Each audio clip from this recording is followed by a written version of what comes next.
What's up everybody, in this video I'll be going over how I believe we will be obtaining the Master Sword and any special abilities that it may have in this game. But before we get to that, please subscribe if you're interested in Zelda theories or more videos like this, as this video is part of a new series where I discuss possible ways to find certain items, locations, and secrets that I uncover within the hours of gameplay footage that we've seen. Previously I discussed my thoughts on how we will obtain the green tunic, so check that out after this video if you want.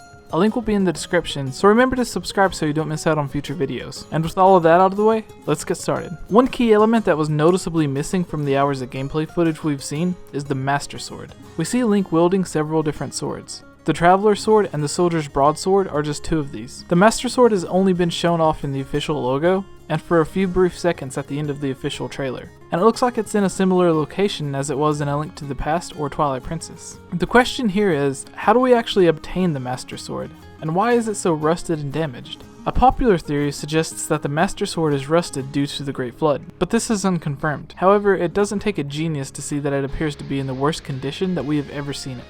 So something must have happened, and I believe once obtaining it, just like in past Zelda games, it will be our job to bring the Master Sword back to its full power. But first, how do we actually obtain the Master Sword? I think this is a little obvious, and we can look at recent titles for an answer. Most Zelda games, Ocarina of Time, Twilight Princess, and A Link to the Past to name a few, have you obtain the Master Sword once completing 3 dungeons.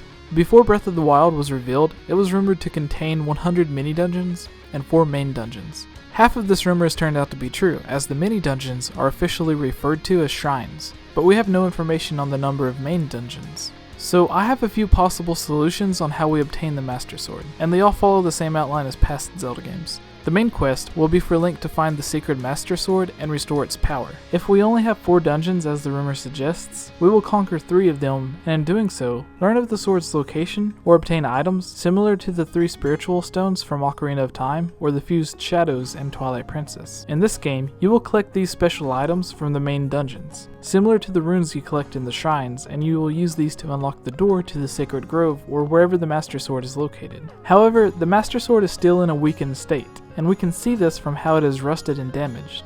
The 4th dungeon will likely be collecting something to get the sword to its full power once again, so we can finally fight Ganon. Or the 4th dungeon could be the final dungeon. If we have more than 4 dungeons, the first 3 will remain the same, a way of obtaining the Master Sword. But the next few will be a way of repairing the broken blade. In fact, with as badly damaged as it is, and seeing how swords can get damaged and break within this game, we may obtain the Master Sword and not even be able to use it for fear of breaking it. If this is the case, we may get the Master Sword early in the game and bring it to these dungeons to restore it, similar to Skyward Sword, where we transform it from the Goddess Sword to the White Sword, and finally into the Master Sword, and we will only be able to use it once it's at its full power. Gnomo has stated that as soon as we start the game, we can head towards Ganon to defeat him, but it's common knowledge that Ganon can't truly be defeated unless we use the Master Sword, which is why most Zelda games center around you obtaining this sacred blade. I believe you can fight Ganon from the very beginning, but it will be nearly impossible to actually defeat him unless you're using the Master Sword. Now for the abilities the Master Sword may have in this game.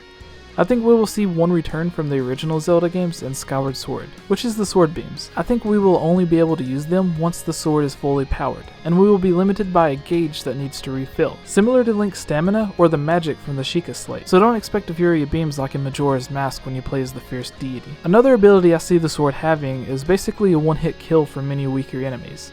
This may be obvious since the Master Sword is usually 2 or 4 times stronger than the sword we start out with, so naturally it will deal more damage in this game as well. Finally, I think it may be possible for Fi to return for a cameo, or at least be mentioned in this game. Maybe somewhere in the game a character will say that the sword has a spirit of its own, or speak of a legend that states the sword itself used to contain a spirit, which then it might explain why Fi doesn't appear in other Zelda games containing the Master Sword. Remember, this is all just a theory, or my thoughts on how we will obtain the Master Sword, and is still unconfirmed, but I would love to hear your ideas on how we may obtain the Sacred Blade. So comment below and let me know what item you would like for me to discuss next, or what my next topic should be. And please remember to subscribe so I know to continue this series. If you haven't already, please check out the first video in this series where I discuss how we obtain Link's green tunic. And if you really want to help support this channel, head over to my Patreon page where you can get videos early, give me ideas for future videos, and even join on future discussion videos with myself, McIntyre Productions, HMK, RMFH Gaming, Vortexy Gaming, and others. And as always,